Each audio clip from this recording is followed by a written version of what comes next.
Muy bien, hoy vamos a estar dando el Salmo 32. El Salmo 32 es el comienzo de una serie de salmos,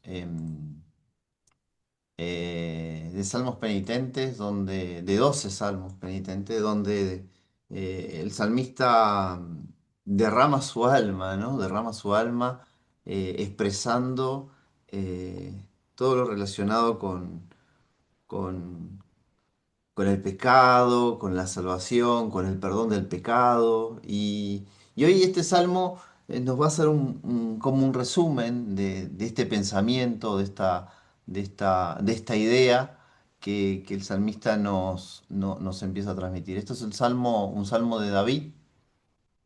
Es un salmo que no sabemos bien cuándo lo escribieron, ¿no? Cuándo lo escribió David.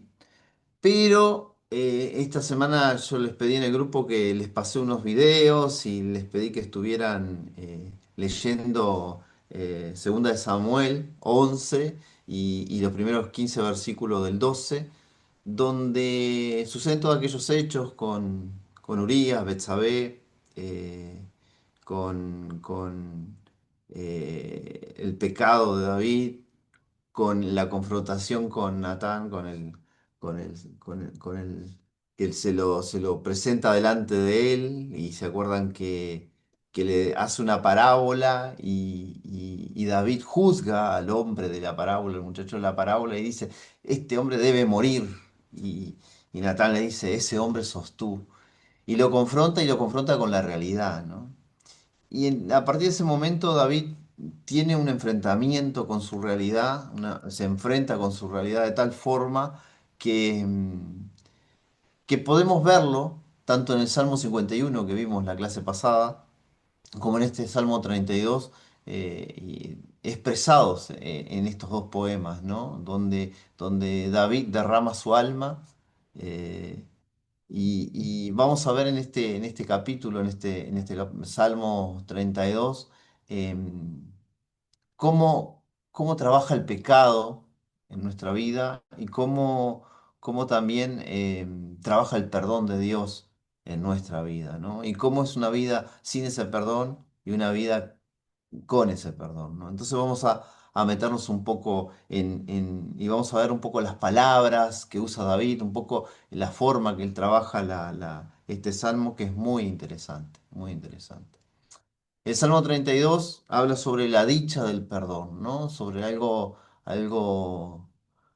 esto tan lindo que genera el perdón, ¿no? Que genera el perdón, pero que hay que pasar una transición que no es fácil, que no es simple, pero que el Señor nos da la posibilidad de vivirla, ¿no? Así que vamos a mirar un poco este salmo, sin dar mucha vuelta ahora. El Salmo 32, los versículos 1 y 2, habla de la felicidad del perdón y la transparencia personal.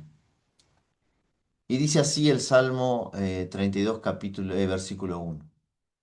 Comienza así, bienaventurado aquel cuya transgresión ha sido perdonada y ha sido cubierto su pecado. Y acá ya empezamos con cosas interesantes, ¿no? Eh, Acá tenemos varias palabras para poder trabajar con ellas, ¿no? La palabra bienaventurado, la palabra transgresión, perdonada, cubierto y pecado, ¿no? Son todas palabras muy interesantes que tenemos que entenderlas para poder entender lo que está expresado acá, ¿no? Si bien uno da una lectura rápida y uno puede entender lo que está queriendo expresar el salmista en este versículo, y el versículo que viene va a tener la misma idea, pero está bueno profundizar y ir un poco más a esa idea hebrea de las palabras para poder entender un poco más qué quiere decir el salmista cuando está derramando su alma en estas palabras, ¿no? La palabra bienaventurado es una palabra que en el hebreo es eser. Yo no sé cómo se pronuncia realmente, pero en español sería algo así como, si lo decimos con nuestra forma de hablar, sería eser. Esher, dicen algunos, pero bueno, no se sabe bien cómo era que sonaba, ¿no? Eh, Felicidad, cuán feliz, bienaventurado, dichoso, ¿no? hay algo interesante con esta palabra, que Jesús usa una palabra, él la usa los evangelistas, los autores de los evangelios la usan en griego, ¿no? Esta palabra bienaventurado. Pero en el griego, esta palabra, en la Septuaginta también la palabra que se usa, es una palabra que tiene un trasfondo muy divino, ¿no? Es esa felicidad de un Dios en el cual es una felicidad perfecta, ¿no?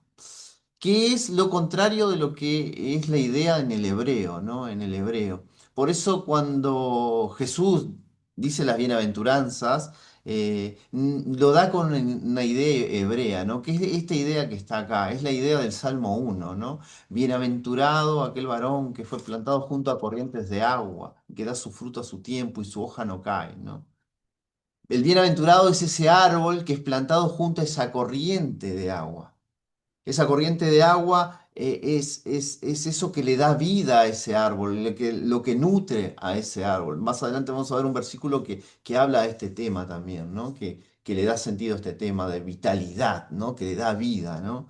Eh, y ese mismo árbol, cuando está plantado lejos de esa corriente de agua, de eso que lo alimenta, que satisface esa necesidad de humedad constante, se seca, se seca, ¿no? Entonces la idea del bienaventurado es esa persona que es como ese árbol que está arraigado y está siendo alimentado y tiene vida, ¿no? Esa definición de felicidad está relacionado con la vida, ¿no? Con la buena vida, con la vida de calidad, con la vida que da resultado, que da fruto, que no es una vida que ha fracasado, ¿no? Siempre del punto de vista de la función para la cual fue creada, ¿no? El ser humano fue creado para estar unido a Dios. Cuando el ser humano se aparta de Dios, ser humano se rompe ese vínculo y es como ese árbol plantado lejos de esa corriente de agua. Entonces no tiene de qué alimentarse y el ser humano se seca y ese árbol se seca. Entonces el bienaventurado, el hombre bienaventurado, el ser humano bienaventurado, feliz, dichoso, es el que está arraigado en Dios, el que está arraigado en esa corriente constante de vida que le da a ese sentido de vida, ¿no? Entonces, acá David habla de ese bienaventurado, de ese que está arraigado en Dios.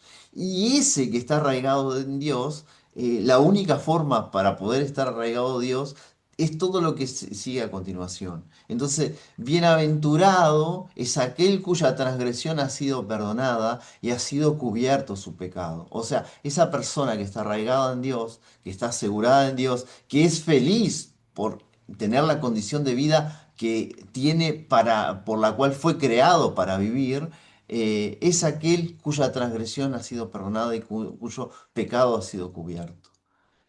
Absolutamente todos los seres humanos, a partir de Adán, fueron transgresores, fueron pecadores, porque nacieron en esa naturaleza adámica en la cual está apartado de Dios. Entonces, es necesario el perdón, es necesario el pecado. No existe un ser humano que no tenga la necesidad. Por eso no dice acá, bienaventurado aquel que nunca transgredió o aquel que nunca pecó, sino que el bienaventurado es aquel que es perdonado y el que es su pecado cubierto. ¿Se entiende? Se entiende que no se trata de buscar al ser humano perfecto, sino que se está hablando acá del ser humano perfeccionado por Dios, aquel que cayó y el Señor lo quitó de ese lugar, de ese lodo cenagoso, de ese lugar tenebroso donde el hombre mismo decidió ir, ¿no? Pero vamos a ver estas otras dos palabritas, ¿no? Ya vimos bienaventurado, ahora vamos a ver transgresión, que pasamos un videito ahí para verlo, ¿no? Es la palabra pesa, describe la ruptura de la confianza en las relaciones, una falta de fidelidad e integridad que conduce a experiencias dolorosas que dañan a todos los involucrados. ¿De qué se trata estas palabras que pueden llegar a ser confusas para algunos? Se trata de la ruptura de un contrato o de un pacto. Alguno en la escuela dominical el domingo nos decía, Contrato capaz que no es tanto, sino que es más pacto. Bueno, pensando un poco en nuestra relación con Dios, que hay un pacto con Dios, ese pacto es roto, ¿no? Ese convenio con Dios es roto, ¿no? La transgresión es cuando se cruza una línea. Se hace un pacto que se llegará hasta esta línea. Cuando yo cruzo esa línea, yo transgrido, transgrido la línea para la cual se había trazado que yo no podía cruzar. O yo violo el pacto en el cual yo no debía violar, ¿no? Es un poco la idea que la tenemos bastante clara lo que es, ¿no? Dios le dijo algo a Adán y Eva y pactaron en que de ese árbol no habría que comer y Adán y Eva transgredieron y fueron y comieron y violaron ese pacto. Escucharon otra voz, otra idea y siguieron otra voz, otra idea y no obedecieron a Dios y transgredieron ese pacto que tenían con Dios. Lo mismo sucedió con la ley de Moisés bueno, y nosotros lo hicimos desde que nacimos, ¿no? Y por eso necesitamos ser restaurados de eso, ¿no? Por eso es lo que David nos dice en este salmo, ¿no? Bienaventurado aquel cuya transgresión ha sido perdonada, ¿no? Transgredimos. David transgredió porque rompió el pacto. Rompió un montón de pactos, David. Rompió el pacto de Moisés, la ley de Moisés, rompió el pacto matrimonial de dos personas, rompió esa autoridad que él tenía, ese pacto como rey que tenía, él abusó de eso y rompió una transgresión, rompió un montón de cosas. Y así podemos trasladarlo a nuestra vida donde nosotros también transgredimos y rompemos un montón de códigos y un montón de cosas, de pactos que tenemos y transgredimos esa línea. Pero dice David que bienaventurado aquel cuya transgresión ha sido perdonada. Eso que nosotros rompimos se nos ha sido perdonado. No es gratis esto, no es que Dios se le ocurre, bueno, te perdono y ya está. No, no, porque sabemos que cuando hay pecado es necesaria la muerte. La condena del pecado es la muerte y no hay chance. Por eso fue necesario Jesucristo. Porque por eso Jesucristo es tan importante en el plan de salvación y de restauración. Porque Jesucristo es el que asume la culpa de la transgresión. Y ha sido perdonada, dice. Y después habla un poquito más. Y ha sido cubierto su pecado. Y es otra palabra más. Todo tiene que ver con el pecado. Nosotros generalizamos, siempre decimos pecado a todo, pero acá como que David va dándole diferentes significados al relacionamiento, a la forma de uno vivir, llegando a una completud de toda la vida del ser humano, ¿no? Cuando violamos pactos, cuando traspasamos esas líneas, estamos yendo contra Dios. Cuando pecamos, estamos yendo contra Dios. ¿Y qué es pecar? Y bueno, pecar es la definición más conocida que tenemos, ¿no? Que en español es hamartía, ¿no? La palabra hebrea es katar, se traduce comúnmente como pecado. Katar significa fallar o perder el objetivo. Y la palabra no siempre se relaciona con moralidad. ¿De qué se trata esto? Se trata de aquello que siempre escuchamos, que pecar es errar al blanco. En el videito que mandé mostraban que había una tribu que se especializaba en lanzar con ondas. Y entonces ellos tiraban con una onda y dice que ellos tenían la capacidad de pegar en un hilo de cabello parado en la cabeza y pegarle, ¿no? Entonces, si ellos tiraban con la onda y tiraban en ese hilo de pelo que está, ese mechón de pelo que estaba ahí, lo tiraban y le erraban, eso era catar, errar. Le erraban a ese blanco que ellos apuntaban. Y es un poco lo que, es un poco no, es lo que el ser humano hizo, ¿no? El ser humano tenía la capacidad de pegarle a ese objetivo y lo que hace el ser humano es tirar la piedra para otro lado, es catar, es errarle al blanco. Puede ser también la idea de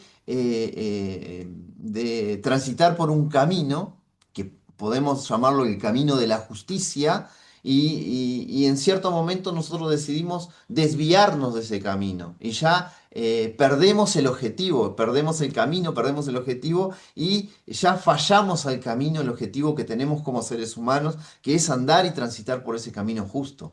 y nosotros decidimos ir por el otro camino. Y ya solo no podemos volver. Cuando pecamos, ya hemos roto con aquello que no podíamos romper, no deberíamos romper, ¿no?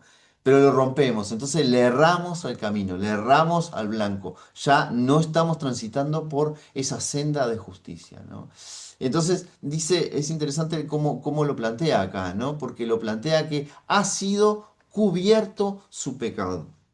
Cuando pensamos en Adán y Eva, lo primero que hace Dios cuando los ve a ellos, que ellos empiezan a mirarse, decir, estamos desnudos, y cambió su forma de ver las cosas cambiaron, porque el pecado entró en su vida y se distorsionó todo aquello que era puro, santo, aquello que era sostenido divinamente, ¿no? ¿Por qué? Porque el pecado entró y distorsionó y los apartó de aquello genuino que Dios había creado. Entonces, ¿qué hace Dios? Dice que Dios le trajo, ellos habían puesto hojas de higuera, unas hojas, ¿no? Y viene Dios y les trae túnicas, les hace túnicas y le pone túnicas. Esas túnicas no lo dice literalmente la Biblia, pero se deduce que fueron muertos unos animales para que esas túnicas llegaran a ser puestas, ¿no? Y hubo un derramamiento de sangre ahí. No podemos decir esto fue así pero deducimos que fue así por lo que sucede después, ¿no? En la Biblia, ¿no? El tema de la necesidad de cubrir el pecado, de cubrir aquello que se degeneró, que ya perdió su origen y necesitó ser cubierto. Cuando Cristo viene y muere en la cruz por nosotros, con su sangre, Él cubre nuestro pecado, porque Él muere en nuestro lugar. Y es esa la idea, ¿no? También cuando allá en Egipto, cuando el pueblo de Israel viene la muerte por los primogénitos, ¿se acuerdan que se mataba el cordero y se ponían los dinteles de la puerta la sangre para que cuando ese ángel de la muerte viniera, salteaba esa casa? Y no, esa casa estaba cubierta por esa sangre del cordero. Hay toda una simbología de lo que iba a ser Cristo después, ¿no? Cubrir el pecado significa eso, ¿no? Ya la muerte no puede venir a enseñorearse de nosotros. Entonces viene el ángel de la muerte y ¡fum! Saltea esa casa y va por aquellas casas que no están cubiertas, y sí murieron muchos primogénitos a causa de no haber estado protegidos por la sangre o identificados con aquel mandato de Dios, ¿no? Es muy interesante. Eso es la Pascua, ¿no? La Pascua es pasar por alto, ¿no? Y tiene que ver con estar cubiertos, ¿no? Y es un poco la idea acá, ¿no? Entonces, feliz aquel que está arraigado en Dios, que es arraigado, y somos arraigados mediante Jesucristo, a Dios. Somos ese varón arraigado junto a corrientes de agua mediante Jesucristo, ¿no? ¿Por qué? Porque nuestra transgresión ha sido perdonada y nuestro pecado ha sido cubierto. Porque aquello que nosotros rompimos, Dios nos perdonó, y aquello que degeneró nuestra vida, vino Dios y lo cubrió, ¿no? Se hizo cargo. Y fíjense que la iniciativa la tiene Dios. Es Dios el que viene y nos perdona, y es Dios que nos viene y nos cubre. Dice el Salmo 32:2, bienaventurado, vuelve a resaltar la palabra bienaventurado, el hombre a quien el Señor no atribuye iniquidad. Otra palabra más que aparece acá, iniquidad, ¿no? Es la tercera palabra, son las tres palabras que David usa acá para identificarlo con el pecado, ¿no? Transgresión, iniquidad y pecado, en cuyo espíritu no hay engaño. Vamos a ver qué es esa palabra iniquidad. Iniquidad es la palabra abón, algunos lo escriben con W, abón, eh, porque estas son palabras que no son las originales hebreas, ¿no? Es como la fonética para poder entenderlo entre nosotros, ¿no? Entonces iniquidad es esa palabra abón y se refiere a distorsionar lo que de otro modo sería bello y bueno. Mire qué lindo esto, ¿no? Qué lindo en cierto sentido, ¿no? Qué lindo lo que era y qué linda la forma que lo expresa acá para poder entenderlo, ¿no?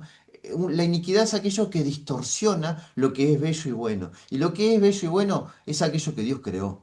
Toda aquella creación perfecta que Dios dijo que la vio y vio que era bueno y era perfecta. ¿no? Entonces, y los autores lo usan para referirse a comportamientos como el asesinato o el adulterio. Otros ejemplos de este tipo de comportamiento perverso incluyen el engaño, la falta de fe, la violencia y otros tipos de daño, para describir un camino torcido. Avon también se refiere a los resultados y consecuencias perversos, el sufrimiento de las personas, las relaciones destrozadas y los ciclos de represalias que surgen de este comportamiento. Cuando sufrimos y se aprovechan de nosotros, experimentamos Avon, iniquidad y pecado. Y esto tiene que ver con el inicuo, ¿no? Ese accionar donde se le hace daño al otro, ¿no? Se le hace daño un daño consciente que genera sufrimiento, que se genera el aprovecharse de los demás, que genera daño a los que están alrededor y es una forma, una actitud de vida que está totalmente alejada y distorsionada de lo que realmente Dios tenía ideado para nosotros, ¿no? Entonces, bienaventurado el hombre a quien el Señor no le atribuye iniquidad. O sea, Dios nos mira, lo miró a David y no veía un hombre inicuo y no nos ve a nosotros personas inicuas. No nos ven esas personas que realmente, si nos ponemos a examinar nuestra vida, hemos hecho iniquidad. Hemos hecho iniquidad. Pero Dios nos mira y no nos atribuye eso. ¿Por qué? Porque en el plan redentor de Dios, Dios nos quita eso. Fíjense qué interesante también que el que está hablando de esto es David. Es David, años atrás, miles de años atrás, ¿no? Cientos de años atrás, antes que sucediera lo que sucedió en la cruz, ¿no? Y sin embargo, acá está totalmente presente el sacrificio de Cristo, ¿no? La obra de Cristo para la redención del ser humano, ¿no? Y dice que no se le atribuye iniquidad. La única forma de no atribuirle iniquidad a David de todo lo que había hecho, la única forma de él recibir perdón es que aquello que sucedió en la cruz fuera válido para él también. Y es totalmente válido para nosotros. Así como ese bienaventurado somos nosotros también, como lo era David, cuando él dice acá, bienaventurado el hombre a quien el Señor no atribuye iniquidad, está presente Cristo acá. Y está presente Cristo en nuestra vida y por eso Dios cuando nos mira no ve iniquidad en nosotros, y en cuyo espíritu no hay engaño. Acá habla de un espíritu genuino, transparente, algo que no engaña. Nosotros no necesitamos una máscara, una fachada para vivir en este mundo. Nosotros somos quienes somos.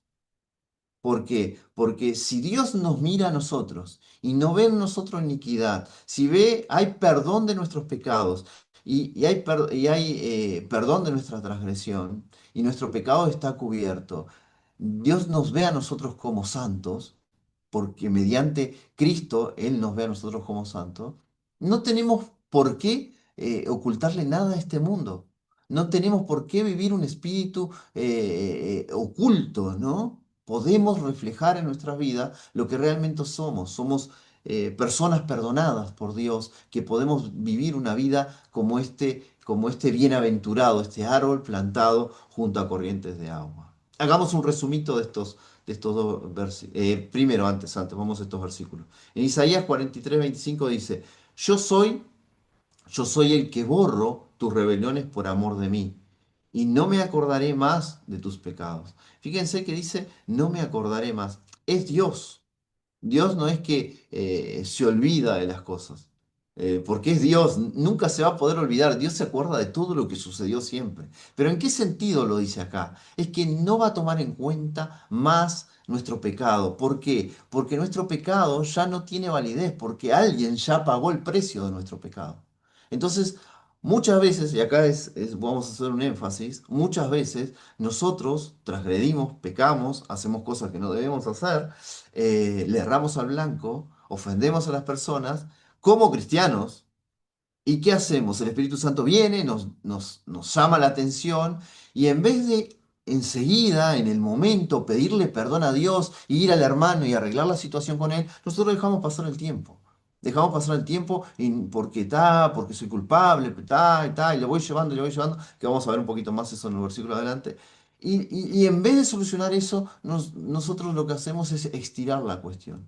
Cuando en el instante que pedimos perdón a Dios, sinceramente tenemos el perdón y vamos y arreglamos tranquilamente las cosas con nuestros hermanos. ¿Por qué? Porque el Señor se olvida. Cuando nosotros pedimos perdón, el Señor se olvida. Nosotros necesitamos ser ese bienaventurado de la primer bienaventuranza, ¿no? El pobre de espíritu, el humilde, el que reconoce delante de Dios que necesito de Dios, necesito de Dios. Cuando voy de esta forma a Dios, Dios nos da el perdón y podemos vivir una vida tranquila, liviana. ¿Por qué? Porque el peso ese se lo llevó Cristo en la cruz. Y tenemos que estar seguros de eso, porque es una realidad. Es más real que nosotros acá. Es mucho más real que cualquier cosa. Es más real que esta virtualidad. Es más real que todo. Es tan real como que nos tocamos las manos y nos sentimos. Es muy real. La obra de Cristo fue real. Cristo fue real. La Biblia es real. Es algo que es verdad. Es tan verdad como lo que vivimos cada día. Como el problema que estamos enfrentando ahora. Es tan real como eso. Entonces tenemos que ser conscientes que esto no es una fábula, no es una historia, no es algo que sucedió en el pasado. Es algo que está sucediendo hoy día. La sangre de Cristo derramada en la cruz es válida hoy día. El peso que él llevó en esa cruz, así como fue válido para David, es válido para nosotros hoy día, que no vivimos en ese momento cuando Cristo murió en la cruz. Vivimos 2000 y pico de años acá, pero hoy es muy válida como en aquel momento la cruz de Cristo. Y dice el Salmo 32, 2, bienaventurado, o sea, el arraigado, el puesto ahí junto a esa corriente de agua, a quien el Señor no atribuye iniquidad y en cuyo espíritu no hay engaño. Bienaventurado el que su transgresión es perdonada. Bienaventurado el que su pecado es cubierto. Bienaventurado el quien su iniquidad no le es atribuida. Y bienaventurado el de espíritu genuino. El bienaventurado es el que, a causa del perdón, de la cubierta y de la no atribución, puede vivir una vida genuina, transparente, y es aquel bienaventurado puesto a causa de esto, a causa de que Dios se hizo cargo de nuestro pasado, de nuestro presente y de nuestro futuro, podemos estar arraigados en Él y vivir una vida segura en Él, segura y perdonada por Él y vivir una vida transparente, que podemos sacar de lo de adentro nuestro de una forma limpia y segura, porque si Dios, que ve todas las cosas, nos está viendo y no ve ni transgresión, ni pecado, ni iniquidad en nosotros, podemos mirar este mundo y decir tranquilamente que estamos limpios delante de Dios y delante de todos, porque Él hizo de nosotros personas nuevas, personas bienaventuradas que vivimos arraigados en Él. Mateo 5.3, en la primera bienaventuranza, dice, bienaventurados los pobres en espíritu, porque de ellos es el reino de los cielos. Y bienaventurados, o sea, los arraigados junto a esa corriente de agua, son los pobres de espíritu. ¿Y quién es el pobre de espíritu? Es el que agacha la cabeza y le dice a Dios, yo soy un pobre que necesita de ti. La única riqueza que puede tener el ser humano es Dios, es esa corriente de agua. En nosotros mismos no hay algo bueno que podamos darle a Dios. Por eso lo que tenemos que hacer es decir, Dios, soy ese pordiosero, ese mendigo que necesita que tú te inclines y me mires a mí que estoy acá abajo humillado. Y Dios mira y ve y nos ve. Por eso dice que de estas personas es el reino de los cielos. Por eso de estos bienaventurados es el reino de los cielos. Porque estos que se humillan, que agachan su cabeza, que reconocen su pecado, son los perdonados, son los cubiertos y son los que no le es imputado su pecado. Porque esto todo ya se fue establecido en aquella cruz. Y con el poder de la resurrección de Cristo nos ha dado vida juntamente con Él. Así que somos llamados a ser personas humildes y reconocer que todo lo que somos en Dios, porque Él vino a nosotros y Él nos dio todas estas cosas y nos hizo parte de su reino, del gobierno de Dios. Y sigue. Y ahora empieza con un contraste acá, porque él hace primero como una introducción de decir, este es el resultado del perdonado, este es el resultado del bienaventurado, ¿no? El que puede vivir una vida transparente. Pero ahora va a hablar un poco sobre el desarrollo, ¿no? Y habla sobre el contraste de dos formas de enfrentar el pecado. Dice el 32:3, mientras callé, se envejecieron mis huesos, en mi gemir todo el día. Y fíjense lo interesante acá. No, no es directamente que se envejecieron mis huesos mientras callé. Si bien es porque se cayó que se envejecieron los huesos, pero el envejecimiento de los huesos es a causa de este gemir todo el día. A causa de este gemir todo el día. Y acá podemos pensar en una enfermedad física, ¿no? Hoy día tanto el cáncer como algunas otras enfermedades, enfermedades degenerativas, enfermedades que ya no tienen posibilidad de curas humanas, salvo un milagro, hay todo un sistema paliativo donde acalman el dolor. Y mismo así, a veces hay momentos donde hay un escape ahí, donde los médicos tienen que estar constantemente tratando de identificar.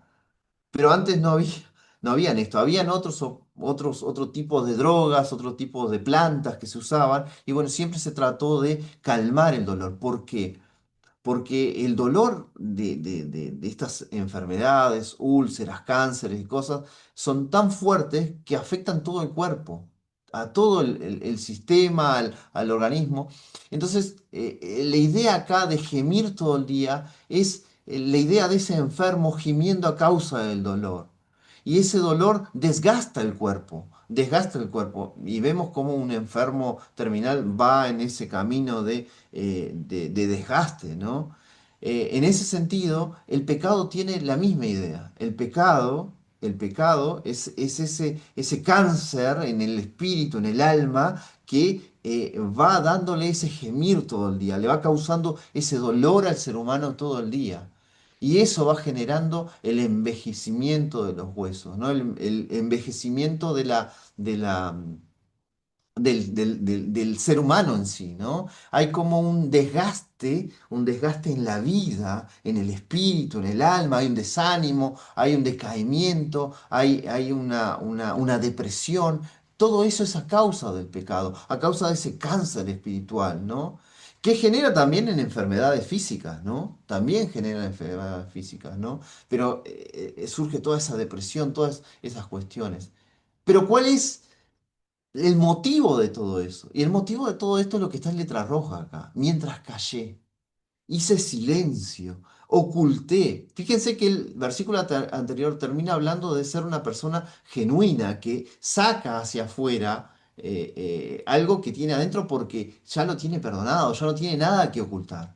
Pero esta persona, este David del principio, antes de confrontarse a Natán, ese David estaba en silencio, estaba acallando ese pecado, lo estaba guardando, lo estaba ocultando, no estaba dejando, estaba tratando de hacer algo que es imposible, que nosotros también lo hacemos, que es tratar de ocultarle a Dios y justificar de alguna forma ese pecado. Pero ese pecado lo estaba carcomiendo por dentro, lo estaba destruyendo y lo estaba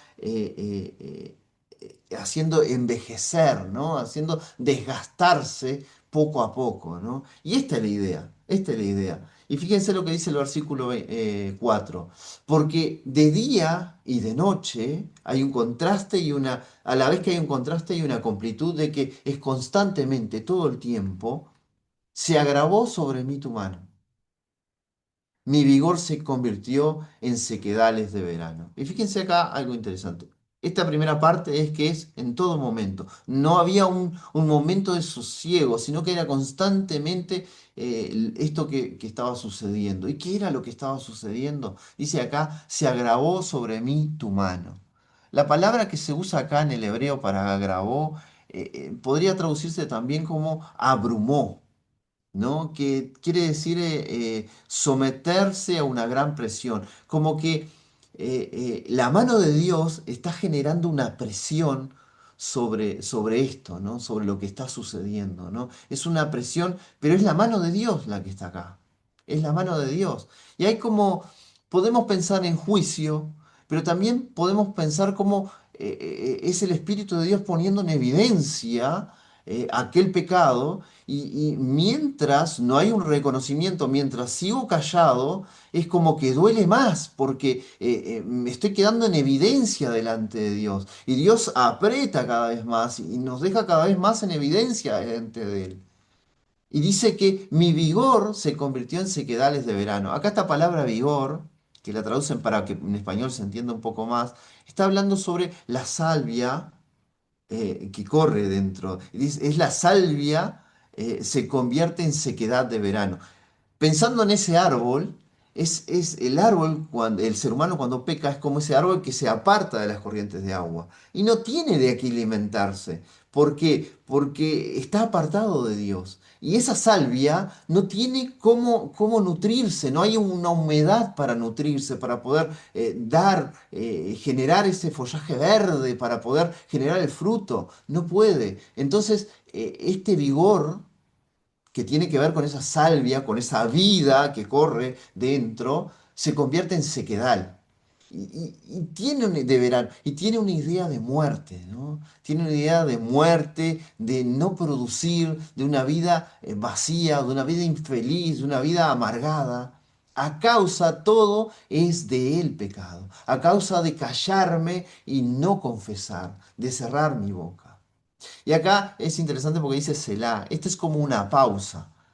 Es como que viene hablando y hace como una pausa para reflexionar. Cuando dice Selah en los salmos, es pausa. Esto es momento de reflexionar. Piensen, ¿están ustedes viviendo así? Ustedes están acallando el pecado, están tratando de cubrir el pecado delante de Dios y decirlo, y como que vivir una vida como que si no estuviera pasando nada. Eso es lo que está causando el dolor y la insatisfacción en la vida. Eso es lo que está causando la muerte de mi espíritu, la muerte de mi vida, esa tristeza en la vida. ¿Ustedes están ocultando eso? ¿Cómo le van a ocultar a Dios esto? Reflexionen, piensen. Es un poco, todo eso es lo que dice acá en este Selah. Reflexionen esto que acabamos de decir acá. Pero gracias a Dios no se termina acá. Hay una continuidad, ¿no? No es simplemente esto malo, ¿no? Sino que sigue hablando. Y dice David, mi pecado te declaré. Los que leyeron el 2 Samuel ahí, y 12 del 1 al 15 ven que hay un arrepentimiento de David y declara, sí, he pecado. En el otro salmo dice, he pecado contra el cielo y contra ti. Todo lo que él hizo fue contra otras personas, pero ¿se acuerdan que lo estudiamos la vez pasada, ¿no? Cualquier transgresión, cualquier iniquidad, cualquier pecado termina siendo contra Dios. Porque al hacerlo contra la creación de Dios, lo estamos haciendo contra Dios mismo. Entonces dice, mi pecado te declaré. Ya no callé mi boca, no sellé mi boca. Es momento de hablar.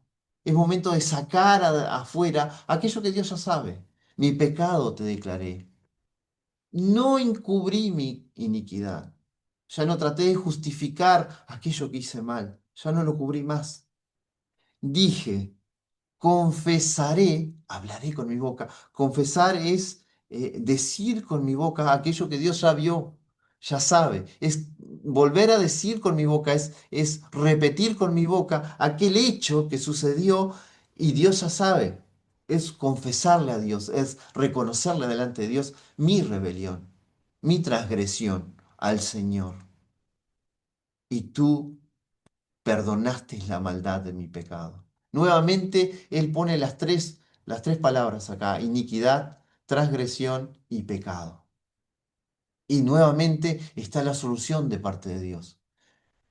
¿Qué tengo que hacer yo? Yo tengo que tener una actitud del pobre de espíritu. El pobre de espíritu. Pero no ese pobre orgulloso que dice, no, yo me la manejo sola, yo puedo, porque se termina siendo creyéndose rico. Es el verdadero pobre en espíritu, el que dice, mi pecado te voy a declarar. Ya no voy a cubrir esto. Esto es lo que soy, Dios. Este es el mendigo que soy, este es el pordiosero que soy. Yo voy a confesar mi rebelión y le voy a decir al Señor, y vos me vas a perdonar. Y realmente acá hace una afirmación, y tú perdonaste la maldad de mi pecado. Hubo una declaración, un abrir la boca, ya no se ocultó eso que estaba adentro y sacó afuera, hubo una confesión y Dios perdonó el pecado. Y todo aquello que vimos en los versículos 1 y 2 que era bienaventurado, el encubrir, el perdonar y el no tomar en cuenta, están presentes acá. Acá viene Dios. Pero Dios viene primero y nos dice, mirá lo que hiciste. Es como Natán hablándole a David, mirá lo que hiciste. Y yo lo que tengo que hacer, mi actitud tiene que ser, yo no voy a hacer nada porque el que hizo toda la obra fue Cristo. Yo no voy a hacer nada. No hay una acción de parte mía. Yo lo único que tiendo a hacer es abrir mi boca y dejar que salga la realidad de lo que soy. Dios, así soy delante de ti. Soy un pecador y necesito de ti. Y Dios se encarga del resto. Dios ya se encargó del resto. Lo único que tenemos que hacer es confesarle y reconocer. Lo único que tenemos que ser es ese pobre de espíritu para que el reino de los cielos también nos pertenezca a nosotros. Y nuevamente la palabra Selah es momento de reflexionar. ¿No sería momento de que tú, que has callado hasta ahora, no hables? No declares con tu boca, no confieses tu rebelión y no recibas el perdón de Dios. Es momento de que esto suceda. David expresa lo que le sucedió a él en este salmo, pero hay también como un llamado a que nosotros lo hagamos. Seguramente la mayoría de los que estamos acá escuchamos, los que van a escuchar el audio después, ya vivimos esto, ya vivimos esto. Igual día a día lo vamos viviendo porque tenemos que seguir declarándole a Dios, porque no podemos cubrirle nada a Dios. No podemos cubrir nada. Día a día tenemos que confesarlo. Todavía no somos perfectos. Necesitamos la obra del Espíritu Santo constantemente en nuestra vida. Y ser sensibles a que cuando el Espíritu Santo nos convence de que hicimos algo mal, perdón Dios, restauración. Pero ese momento en donde éramos parte de esa naturaleza adámica, que éramos como hijos de Adán, que el Espíritu Santo llegó y nos convenció de pecado y confesamos y hubo una transformación y Dios nos selló con su Espíritu. Bueno, seguramente la mayoría de los que estamos acá escuchando ya nos pasó esto. Pero si no te pasó todavía, es momento ahora. Y este Selah, esta reflexión que te está llamando acá, bueno, es momento de pensar. Ya no ocultes más. Hay un creador, un Señor, que ya ideó todo. Simplemente Él quiere que vos vuelvas a estar arraigado como ese árbol en comunión con Él. Y la única forma es reconociendo tu pecado y dejar que Jesucristo se haga cargo de eso. En Segunda de Crónicas 7:14, donde Salomón hace un pacto con Dios, Dios y Salomón hacen un pacto cuando es construido el templo, eh, una de las cosas que el Señor le dice a Salomón es que si en algún momento hay escasez, escasea la lluvia, viene sequía y viene la maldad, refiriéndose al pecado, si hay una transgresión de parte del pueblo, siempre hay la oportunidad. Entonces, ¿qué hay que hacer? ¿Qué el pueblo debe hacer? Que en algunas veces lo hizo al correr de los reyes, que hemos visto, lo hemos visto el año pasado y este principio de año, vimos cómo Dios ha dado perdón a algunas de ellos. Esta es la actitud que tienen que tener. Es del pueblo, pero podemos traerla individualmente a cada uno. Si se humilla mi pueblo, sobre el cual es invocado mi nombre, si ora y busca mi rostro, y si se vuelve de sus malos caminos, entonces yo iré desde los cielos, perdonaré sus pecados y sanaré su tierra. Qué interesante, ¿no? Lo primero que dice es, se humilla, se hace un pobre de espíritu. Él agacha la cabeza y dice, Dios, lo invoca, Dios, se dirige a él, ora a Dios, le habla a Dios, busca su rostro y se vuelve de sus malos caminos. Acá es el arrepentimiento. Soy un pecador y me vuelvo de eso que estoy haciendo mal. Cuando hay arrepentimiento, No hay solo confesión. La confesión solamente de palabras no sirve. Tiene que haber un vuelta atrás, el retornar de ese mal camino. Y entonces Dios acá le dice, y se vuelven de sus malos caminos, y entonces yo oiré desde los cielos, perdonaré sus pecados y sanaré su tierra. En Isaías 1:18 dice, vengan pues, dice el Señor, y razonemos juntos, aunque sus pecados sean como la grana, como la nieve serán emblanquecidos. Aunque sean rojos como el carmesí, vendrán a ser como blanca lana. Fíjense que algo entintado de rojo, ¿no? Algo que se tiñó de rojo. Imagínense que ponen en la lavadora una cosa blanca con una cosa roja. Se manchó de rojo, nunca más podemos arreglar esa prenda blanca. Bueno, acá hay un milagro, acá hay un milagro, acá se está hablando de un milagro. Dios, aquello que es imposible para cualquier ser humano, Dios hace el milagro a través de la obra de Cristo en transformar esa vida que estaba sucia en algo limpio. Y vendrán a ser como blanca lana. Muy interesante, muy interesante. Fíjense que sí, es todo obra de Dios. Nosotros solo tenemos que ser humildes y reconocer nuestro pecado. El versículo 5 del Salmo 32 dice, mi pecado te declaré y no encubrí mi iniquidad. Dije, confesaré mis rebeliones al Señor y tú perdonaste la maldad de mi pecado. Es hermoso esto, es hermoso. Es hermoso porque en aquel dolor que tiene el ser humano, que trata de llenarlo con un montón de cosas, está en un simple hecho. El domingo Aldo nos decía, es tan simple, se ve, se lee tan simple eso, pero sin embargo es tan difícil para el ser humano esto. El confesar, el abrir la boca, el romper con eso, ¿no? Diciendo que haciendo eso hay un cambio, hay una transformación, ¿no?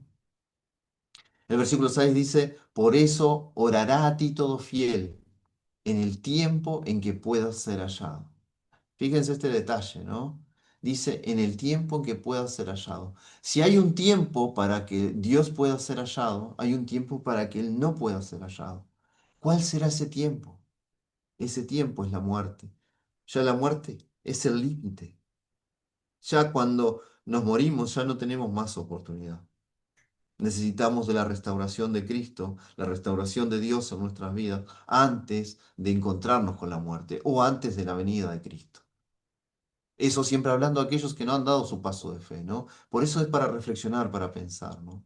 Ciertamente en la inundación las caudalosas aguas no llegarán a él. Entonces, acá tiene, dice, por eso orará a ti todo fiel. Todo fiel es ese bienaventurado que está arraigado en Dios. Pase lo que pase en la vida, aunque vengan esas aguas caudalosas de las problemáticas, de las dificultades de la vida, esas no van a llegar a nosotros. Pueden llegar a los ojos de lo que este mundo te plantea, pero a los ojos de nuestra realidad espiritual nunca, porque nadie nos va a quitar de ese momento de estar arraigado en el Señor. Estamos arraigados en esas aguas, en esas corrientes de agua, pero pueden venir sequías, pueden venir un montón de cosas alrededor, un montón de dificultades, pero yo seguiré arraigado junto a esa corriente de agua, dando el fruto a su tiempo, y la hoja no se va a caer porque estoy siendo quien debo ser. Por eso este sentido de que estas aguas no llegarán a Él. Tú eres mi refugio, dice el 7, me guardarás de la angustia y con cánticos de libertad me rodearás. Y acá hay tres instantes, ¿no? Dios como refugio, Dios como guardador y Dios como liberador, ¿no? Él es nuestro refugio, Dios es nuestra seguridad, ¿no? Es ese lugar donde tenemos protección. Ese lugar donde Dios es ese lugar donde es esa persona que nos guarda y nos protege de la angustia. No que no vamos a tener angustia, porque sí vamos a tener angustia, pero la angustia no nos va a dominar, no va a dominar nuestra vida. Esta angustia que habla acá es esa angustia que rompe con la vida del ser humano. No vamos a tener una angustia de este tipo. ¿Por qué? Porque estamos guardados en Dios y tenemos el consuelo de Dios. Y con cánticos de libertad me rodearás. Tendremos la libertad de vivir la vida para la cual fuimos creados para vivir. Ya no seremos esclavos de ese pecado, de esa transgresión y de esa iniquidad.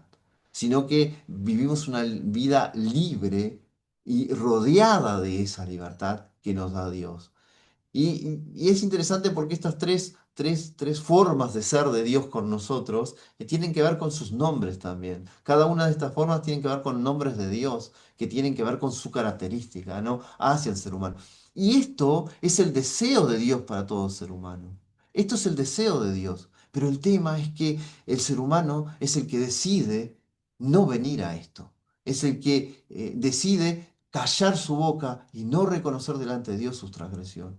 Entonces es imposible que el ser humano pueda vivir esto. Si no hay una confesión, no hay una declaración, no hay un reconocimiento delante de Dios de quién realmente uno es. No porque Dios no quiera, sino porque es una decisión de cada uno de nosotros. Pero qué lindo es lo que vivimos nosotros, ¿no? Dios es nuestro refugio, Dios es nuestro guardador y Dios es nuestro libertador. Y los los versículos finales del 8 a 11 va a hablar del consejo de Dios y su acción en la vida de sus seguidores. Te haré entender y te enseñaré el camino en que debes andar. Sobre ti fijaré mis ojos. Y fíjense qué lindo, ¿no? Porque dice que te haré entender y te enseñaré. Cuando reconocemos, cuando hablamos, cuando confesamos, Dios viene y nos trae y nos planta junto a esa corriente de agua. Y ya vivimos esa comunión con Él. Y vamos a empezar a crecer, a desarrollarnos. Y en ese proceso, Dios nos va dando el entendimiento y nos va enseñando cuál es el camino que debemos recorrer, hacia dónde debemos dirigirnos. Y es Él el que nos guía por ese camino correcto de justicia que hablamos al principio. Y caminamos por ese camino de justicia, por el camino que debemos andar, estando en el lugar que debemos estar y haciendo lo que debemos hacer. Sobre ti fijaré mis ojos, dice Dios. Sobre ti, fíjate, Dios tiene los ojos puestos sobre nosotros. Yo veo todas las cosas, pero este fijar los ojos significa que Él está al cuidado de nosotros. Él nos está cuidando, nos está enseñando como maestro bueno, como padre, como guía, como Señor. Y Él está ahí constantemente con sus ojos, en todo momento, hasta en aquellos momentos donde vienen las dificultades y parece que estamos solos, que nadie nos está con nosotros. Bueno, Dios está con nosotros. Dios se está fijando en nosotros y Dios está haciendo cargo. Él nos está guardando, nos está cuidando y nos está guiando. Y dice el Salmo, el versículo 9: no seas sin entendimiento. Fíjense que acá le pone un contraste, ¿no? Dice que Dios nos va a dar entendimiento, pero dice, no seas ese que se guarda, que se calla, sin entendimiento, como el caballo, como el mulo, cuya boca ha de ser frenada con riendas y con freno, de otro modo no se acercarán a ti. Y fíjense que acá hay como una plegaria del salmista hablándole al lector y pidiéndole, dice, no seas sin entendimiento, no seas terco. Acá cuando habla del caballo del mulo, que necesita un freno para poner en la boca, para ser domado, es porque ellos son tercos, ellos se empacan y no quieren seguir y obedecer. Entonces, lo que está diciendo el salmista es, no seas como esos animales, no seas terco, no seas, no seas sin entendimiento, sino que déjate obrar por Dios. Abrí tu boca, confesá, cambiá esa forma. Fíjense que David experimentó esto tan grandioso que es el saborear el perdón de Dios, el vivir esa vida bienaventurada, que le está gritando a sus oyentes que dice, no sean sin entendimiento, no sean tercos, no refrenen su boca, no callen su boca, abran su boca, confiesen para ser transformados, para ser perdonados, para ser cambiados y transformados por Dios. Y dice el Salmo 10, muchos dolores tendrá el impío, pero la misericordia se cercará al que espera al Señor. Y es interesante acá que dice que muchos dolores tendrá el impío. Es aquella idea, ¿no? El impío es el que se calla. Es el que no abre su boca de confianza, sino que lo oculta, oculta su pecado. Vive una fachada. Es como este mundo hipócrita, donde se viven solo fachadas y en realidad el pecado está ahí adentro viviendo. Es el que domina a ese ser humano, ¿no? A ese impío, ¿no? Entonces dice, muchos dolores tendrá el impío, pero la misericordia cercará al que espera en el Señor, ¿no? La misericordia está al alcance de la mano, es la que nos rodea, es Dios tomando esa miseria del ser humano y haciéndose cargo de esa miseria, porque Él entiende esta miseria y por eso Él comprende y ve que nosotros no podemos salir de ella, pero Él nos entrega todo un plan en el cual nos da esperanza, ¿no? Es en el cual donde este pobre en espíritu, este bienaventurado, espera en el Señor, espera en esa misericordia de Dios, ¿no? Dios es tardo para la ira, pero es grande en misericordia. Él se toma su tiempo, ¿no? Va a llegar un momento donde no va a haber más oportunidad, pero Él deja pasar ese tiempo hasta que llega el momento en el que ya no habrá más oportunidad. Pero en todo ese tiempo hay misericordia disponible. Hay misericordia disponible. Entonces, mucho dolor a aquel que no abre su corazón, pero mucha misericordia a aquel que espera en el Señor. Deuteronomio 30, 19 al 20 dice, llamo hoy por testigo contra ustedes, a los cielos y a la tierra, de que he puesto delante de ustedes la vida y la muerte, la bendición y la maldición. Escoge pues la vida para que vivas, tú y tus descendientes.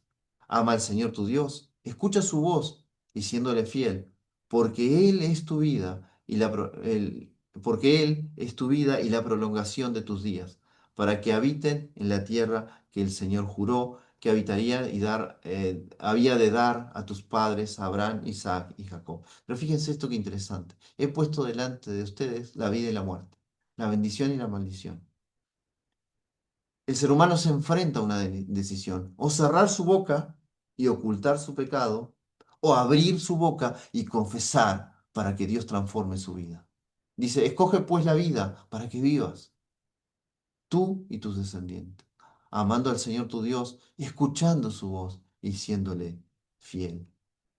Mateo 7, 13 al 14 dice, entren por la puerta estrecha, porque ancha es la puerta y espacioso el camino que lleva a la perdición, y son muchos los que entran por ella. Pero qué estrecha es la puerta y qué angosto es el camino que lleva a la vida, y pocos son los que la hallan. Fíjense que la vida, el mundo, ofrece un montón de cosas para vivir una vida con una máscara, ocultando el pecado, viviendo esa vida oculta. Y esa vida capaz que es fácil porque uno se adapta fácil a este mundo. Pero la verdadera vida está en Cristo. La verdadera vida está como ese árbol arraigado junto a corrientes de agua. Y a lo que nos llama Dios es a entrar por ese camino angosto. No es fácil, no, no es fácil. No es fácil abrir la boca y reconocer el pecado. No es fácil abrir la boca y decir lo miserable que somos delante de Dios. Uf, no es fácil. Y eso va a causar un montón de dificultades, porque además después vamos a vivir vidas genuinas y vamos a ser gente que vamos a ser portavoces de Dios. Y vamos a ser presionados por este mundo que nos va a querer llevar a seguir viviendo esa vida. Pero Dios nos llama a vivir una vida de confesión, de reconocimiento, de volvernos de nuestro mal camino, de vivir vidas por esa senda de justicia que Él nos va a guiar, nos va a enseñar y nos va a llevar. Dice el final del Salmo, el versículo 11 del Salmo 32. Oh justos, y nos está hablando a nosotros, los que hemos abierto la boca. Nos está hablando a nosotros el salmista, ahora que somos los bienaventurados, que Cristo ha restaurado nuestras vidas. Oh justos, alégrense en el Señor y gócense. Canten con júbilo todos los rectos de corazón. Fíjense una cosa, lo que nos está diciendo el salmista. Alégrense en el Señor. No alégrense con alcohol y con festicholas por ahí. No, no, no. En el Señor. Alégrense en la verdad, en la realidad. Pero alégrense y gócense. canten con júbilo. Cantar con júbilo, acá la idea es poner en nuestra boca, poner en nuestro vivir con alegría todo lo que el Señor hizo con nosotros. ¿Y quiénes son esos justos? Todos los rectos de corazón. Los rectos de corazón son los restaurados. Son aquellos pecadores que eran descendientes de Adán, que Dios les ofreció el perdón de pecado y ellos reconocieron que eran pecadores y que no se callaron y abrieron su boca y fueron restaurados y fueron plantados junto a corrientes de agua. Todos los rectos. Y hoy día nosotros somos los rectos de corazón. David fue un recto de corazón. Con todo lo que vivió David, Dios dice que era un hombre conforme a su corazón, un hombre conforme al corazón de Dios. Asesino, adúltero, abusó de su poder, un montón de cosas hizo. Sin embargo, Dios dice que ese hombre es alguien conforme al corazón de Dios. ¿Pero por qué? Porque fue restaurado, fue plantado junto a corrientes de agua. Y hoy nosotros también somos vistos por Dios y se nos ve en nosotros, Dios ve y no ve transgresión en nosotros, no ve iniquidad, no ve pecado, Él ve un corazón recto. Y Dios nos está viendo con ese corazón recto, vivamos genuinamente y vivamos alegres y gocémonos con cánticos de alegría porque Dios restauró nuestras vidas. La dicha del perdón es para todo aquel que siente el deseo de arrepentirse de su pecado y pedirle perdón al Señor. El que abre su boca. La dicha del perdón, la alegría, la felicidad, el ser bienaventurado, el vivir arraigado en Dios, el ser feliz, es de todo aquel que decide confesarle al Señor su pecado y ser transformado. El pecado afecta íntegramente a la persona. El pecado no solamente afecta a nuestro espíritu, nuestras emociones, sino que también afecta a nuestro cuerpo. Él degenera nuestro cuerpo, él genera enfermedades, él genera angustia y la angustia ya sabemos que genera depresión y la depresión genera un montón de desconciertos en nuestra vida, presión arterial, diabetes, en fin, un montón de cosas. Por eso el pecado afecta integralmente a toda la persona, no afecta simplemente a lo espiritual, afecta a todo nuestro ser. Es más, nuestro cuerpo aún pertenece a esa naturaleza adámica, aún se está muriendo, aún tenemos enfermedades, porque aún nuestro cuerpo no fue restaurado. Necesitamos también la restauración de nuestro cuerpo, que la tendremos un día cuando llegue el momento, pero nuestra alma fue restaurada. El pecado afecta a la totalidad de la persona. El pecado puede mantener a una persona en postración. El pecado paraliza. El pecado tranca la vida de las personas. El pecado postra a las personas. Vemos que hay mucha depresión en nuestro país hoy día. Depresión que lleva además al suicidio y a un montón de cuestiones más que afectan a familias y un montón de cosas. El pecado es causante de todas estas cosas, ¿no? A veces pueden venir depresiones por cuestiones de enfermedades y todo lo demás, pero no estamos hablando de ese tipo de depresión, estamos hablando de esa depresión que viene a causa de esa insatisfacción de la vida, de esa insatisfacción, de esos fracasos amorosos, de esos fracasos empresariales, en fin, todas esas cuestiones que vienen, esos fracasos a causa del pecado y generan una postración, un quede en la vida. Más temprano o más tarde el ser humano se tranca. Pensemos en estos artistas famosos que llegan con su arte y llegan a los escenarios, venden miles de discos, miles de LPs en su época, pero venden y son muy famosos, hacen millonadas de plata y son poderosos hasta, pero terminan drogados, con sobredosis, suicidándose, en depresiones teniéndolo supuestamente todo. ¿Por qué? Porque llegan a una postración en su vida, porque son árboles secos que no están arraigados junto a corrientes de agua. Hay dos posibilidades para las personas que han pecado, o sea, para todos, porque todos los seres humanos pecaron. arrepentirse y ser perdonados de su pecado, o no pedir perdón y continuar su camino pecaminoso. El abrir su boca, reconocer que es un pobre de espíritu y necesita a Dios, y que Dios lo transforme y lo haga parte del reino de los cielos, o no pedir perdón, cerrar la boca, callar y dejar que los huesos sigan envejeciendo, sigan muriéndose, seguir muriéndose constantemente, vivir una vida totalmente alejada de Dios, continuar su camino pecaminoso. Frente a la cruz hay que decidir.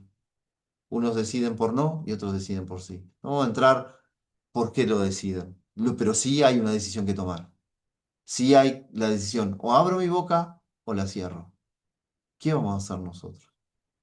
Si todavía no reconociste y todavía no fuiste transformado, es necesario que lo hagas. Y si ya fuimos transformados y aún quedan cosas por ahí, no pierdamos más el tiempo. Ya está, ahora termina la clase, nos arrodillamos y pedimos perdón al Señor por nuestros pecados. Pedimos perdón por aquellas cosas que hicimos mal. Y si ofendimos a alguien, agarramos el teléfono y lo llamamos y decimos, me equivoqué, perdóname. Arreglamos la cuenta con Dios y arreglamos la cuenta con mi prójimo. O voy a la casa de él, no sé, pero arreglo. Si tengo que viajar, viajo, pero arreglo las cuentas. Reconozco mi pecado y ordeno mi vida. ¿Para qué? Para vivir ese último pasaje, ¿no? Ese gozo y esa alegría de un corazón restaurado por Dios. Y bueno, hasta aquí la lección de hoy. Bueno, dejamos abierto a que cada uno pueda expresar lo que quiera, ¿no?